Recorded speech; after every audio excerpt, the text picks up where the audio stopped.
Assalamualaikum warahmatullahi wabarakatuh. Waalaikumsalam warahmatullahi wabarakatuh. Selamat pagi anak-anak. Pagi, Bu. Apa kabar hari ini? Baik. Selanjutnya, sebelum kita ke pembelajaran, Ibu akan mengabsen kehadiran hari ini. Tarisa Ramadhani, Hadir, Bu. ini Anggra ini, Hadir, Bu. Siti Nuraim Sawali, Sakit, Bu. ada surat sakit, Ada, Bu. Windy Abdul, Hadir, Bu. Dea Gita. Hadir, Bu. Oke. Ya. Jadi pada hari ini kita akan melanjutkan materi kita yang sempat kita bahas di pertemuan sebelumnya. Nah, sebelum itu siapa ketua kelas? Saya, Bu. Jadi untuk ketua kelas bisa memimpin doa sebelum pembelajaran dimulai. Baiklah, sebelum memulai pelajaran pada hari ini, alangkah baiknya kita berdoa terlebih dahulu. Berdoa dimulai. Berdoa selesai.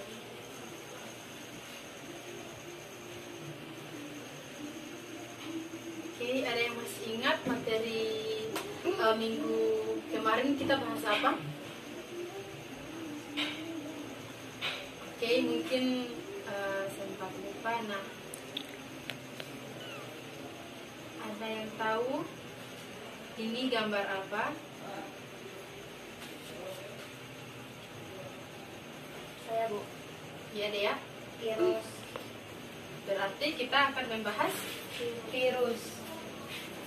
lebih ke Mikroorganisme. baik, jawaban yang tepat.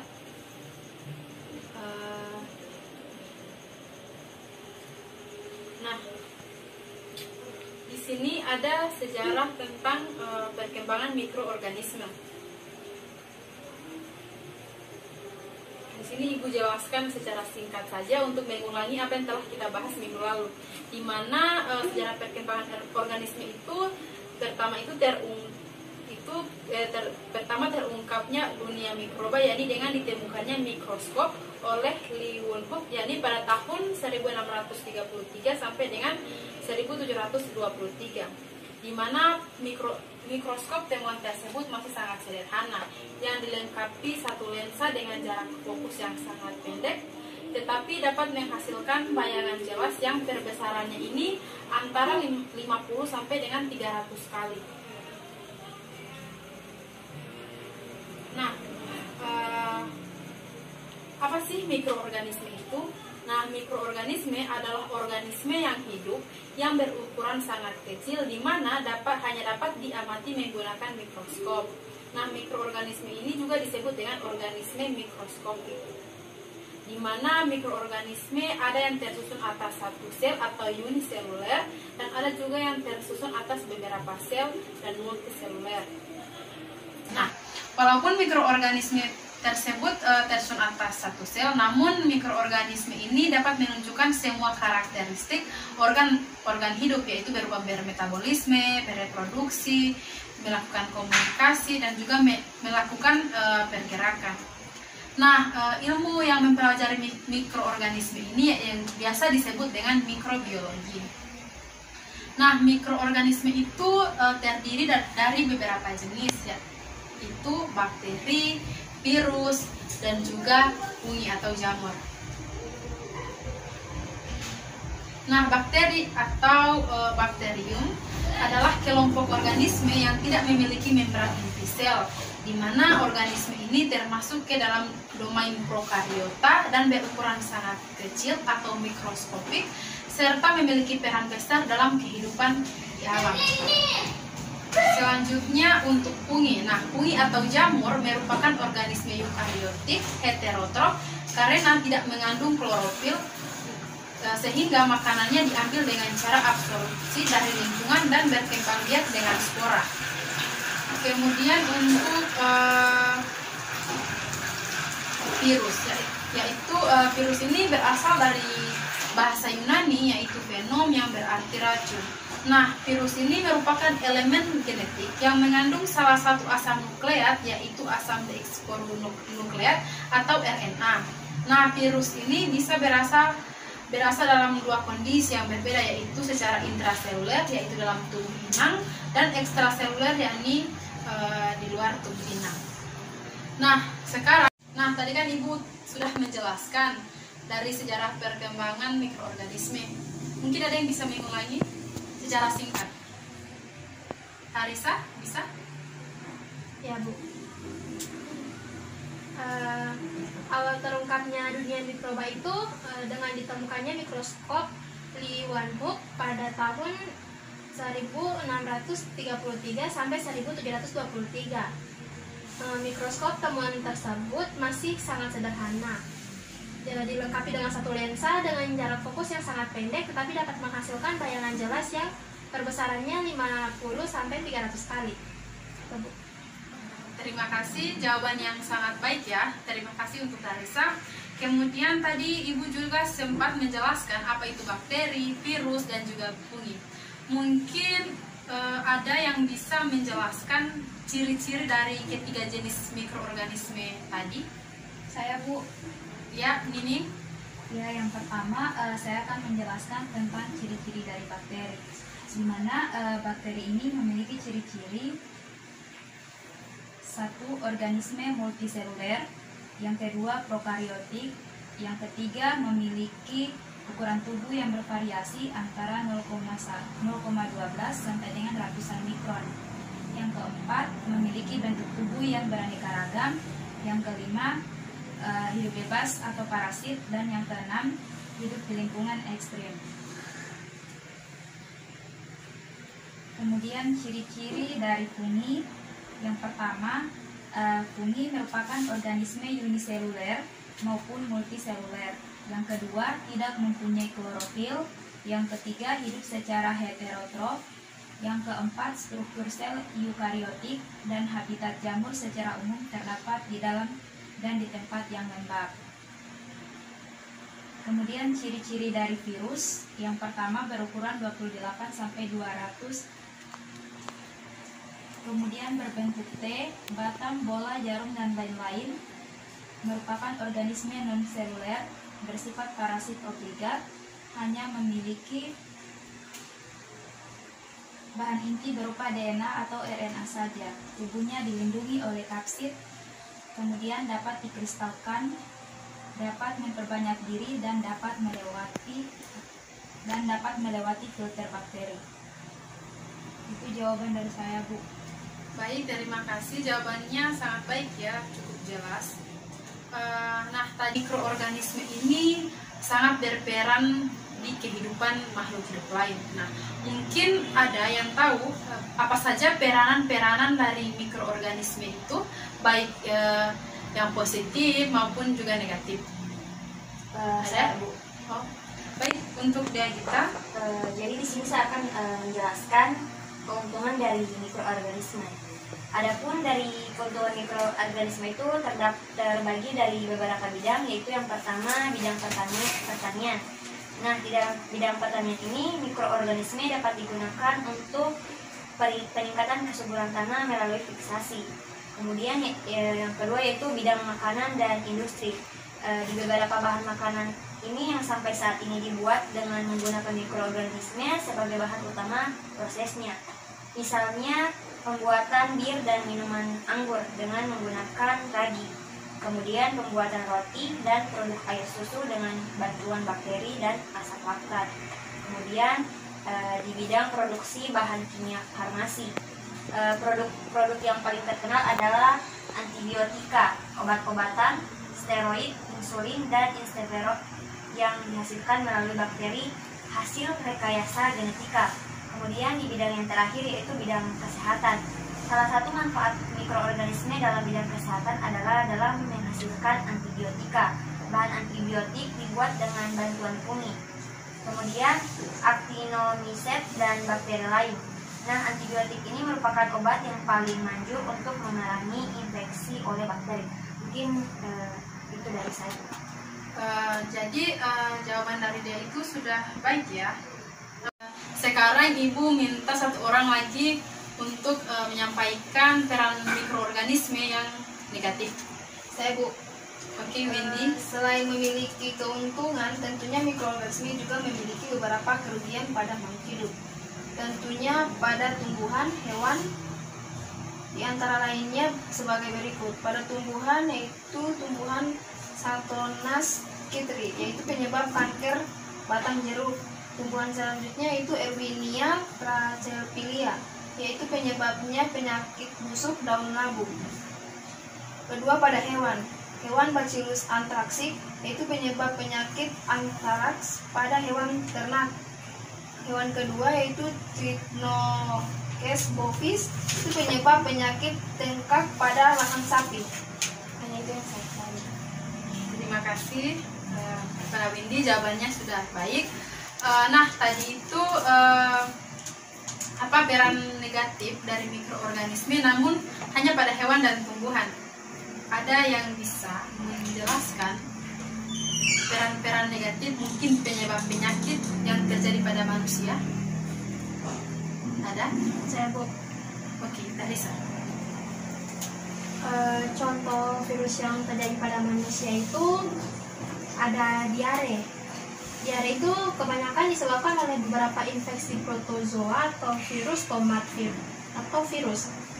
Adapun protozoa penyebab diare adalah Giardia lamblia yang ditemukan pertama kali sebagai parasit pada manusia.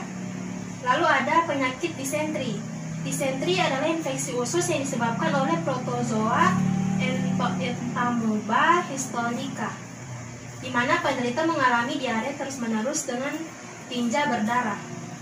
Lalu ada penyakit tipes.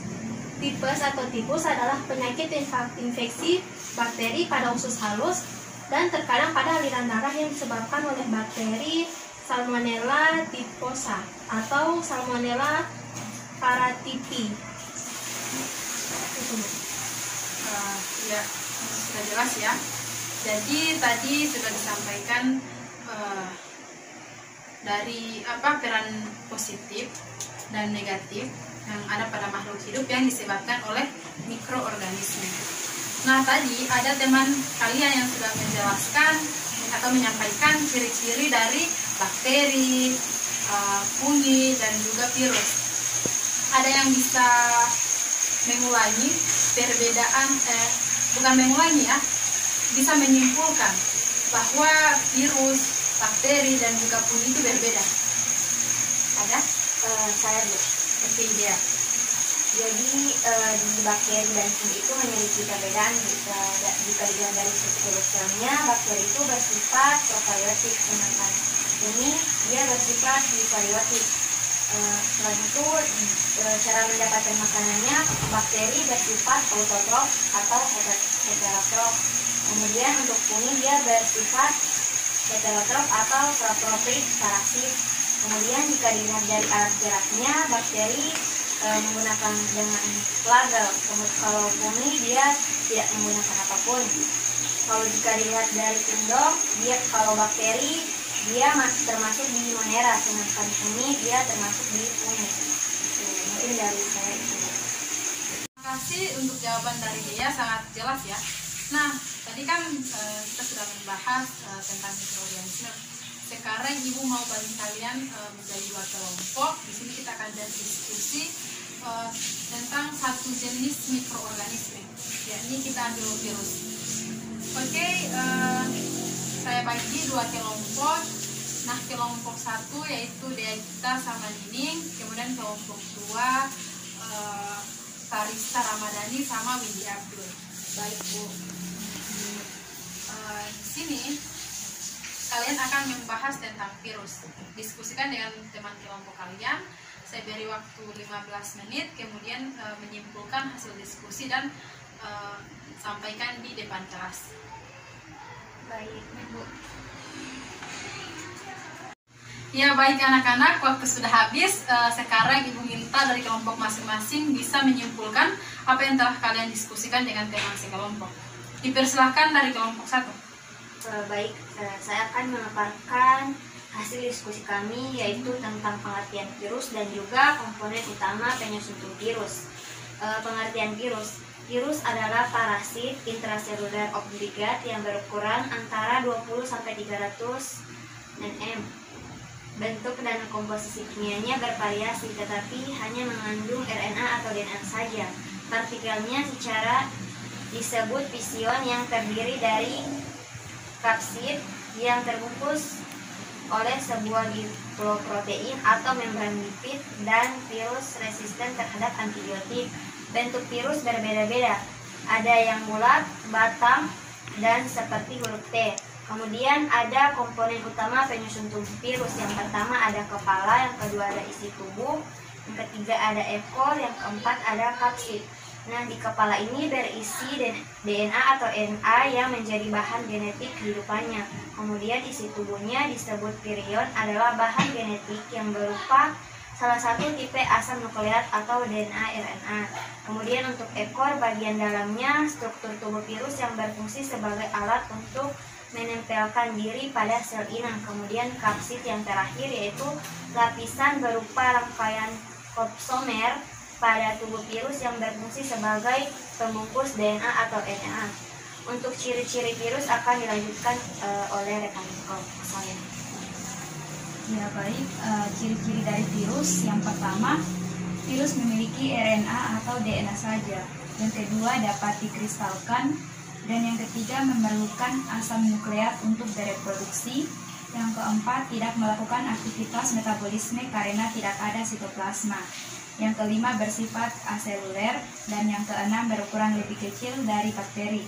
Serta yang ketujuh, bentuknya bervariasi. Ya baiklah, itulah presentasi dari kelompok kami. Saya kembalikan kepada Ibu Guru. Terima kasih, kesimpulannya cukup baik. Selanjutnya bisa dilanjutkan oleh kelompok 2. Baik, kami dari kelompok 2 akan menjelaskan hasil diskusi kami tentang replikasi virus. Replikasi virus itu terbagi menjadi 5 tahap. Tahap pertama yaitu tahap absorpsi. Pada tahap ini ekor virus mulai menempel di dinding sel bakteri. Virus hanya menempel pada dinding sel yang mengandung protein khusus yang bisa ditempeli protein virus. Setelah menempel, virus akan mengeluarkan enzim lysosome yang dapat menghancurkan atau membuat lubang pada sel inang. Yang tahap kedua yaitu tahap injeksi. Pada peristiwa injeksi DNA ini, asam nukleat akan masuk ke dalam sel, sedangkan sel hubung proteinnya tetap berada di luar sel bakteri. Jika sudah kosong, sel hubung protein ini akan terlepas dan tidak berguna lagi. Tahap ketiga yaitu tahap sintesis atau pembentukan. Virus nggak mampu melakukan sintesis sendiri, tapi virus akan melakukan sintesis dengan menggunakan sel inangnya. Setelah asam nukleat disuntikan ke dalam sel inang, DNA virus akan mengendalikan sintesis DNA dan protein yang akan dijadikan kapsid virus. Tahap yang keempat yaitu tahap perakitan. Pada tahap ini, kapsid virus yang masih terpisah-pisah antara kepala, ekor, dan serabut ekor akan mengalami proses perakitan menjadi kapsid yang utuh. Kemudian kepala yang sudah selesai terbentuk diisi dengan DNA virus. Proses ini dapat menghasilkan virus sejumlah 100-200 buah. Tahap yang terakhir yaitu tahap litik. Dinding sel bakteri yang sudah digunakan oleh enzim lysosome akan pecah dan diikuti oleh pembesaran virus-virus baru yang siap untuk mencari sel-sel inang yang baru. Jangka waktunya dilewati 5 tahap ini, dan jumlah virus yang dibebaskan sangat bervariasi, tergantung dari jenis virus, bakteri, dan kondisi lingkungan. Baik, jadi hasil diskusi yang sangat menarik, cukup jelas ya yang telah kalian sampaikan. Nah, di sini saya atau menyimpulkan tentang apa yang telah kalian sampaikan tadi. Nah, jadi virus adalah parasit intraseluler obligat yang berukuran antara 20 sampai dengan 300 nm, di mana memiliki bentuk dan komposisi yang bervariasi, tetapi hanya mengandung RNA dan DNA saja. Kemudian virus ini terdiri dari beberapa komponen utama yang menyusun tubuhnya, yakni kepala, di mana kepala itu berisi DNA atau RNA yang menjadi bahan genetik kehidupan. Yang kedua ada isi tubuh, ya ini disebut virion, di mana bahan genetik yang berupa salah satu tipe asam nukleat, yakni DNA atau RNA. Kemudian pada virus juga ada ekor, di mana bagian ini dalam struktur tubuh virus yang berfungsi sebagai alat gerak untuk menempelkan diri pada sel inang. Kemudian ada kapsid, yakni berupa rangkaian kapsomer pada tubuh virus yang berfungsi sebagai pembungkus DNA atau RNA. Untuk ciri-ciri virus itu sendiri, yakni virus tentunya memiliki RNA atau DNA, kemudian dapat dikristalkan, memerlukan asam nukleat untuk bereproduksi, dan juga tidak melakukan aktivitas metabolisme karena tidak ada sitoplasma. Kemudian untuk replikasi virus itu ada tahap absorpsi, kemudian ada tahap injeksi, tahap sintesis, tahap perakitan, dan juga tahap lipid. Nah, mungkin untuk bahasan materi pada hari ini Ibu cukupkan dulu sampai di sini. Namun sebelum itu kita masih ada dua jenis bahasan, dua pokok bahasan lagi, yaitu tentang bakteri dan juga fungin. Sebagai gantinya Ibu akan memberikan kalian LKPD, dan itu kalian kerjakan di rumah masing-masing. Jangan ada yang berkelompok, ini tugas individu. LKPD-nya ini Ibu bagikan. Tarisa, Windy, Dea Gita,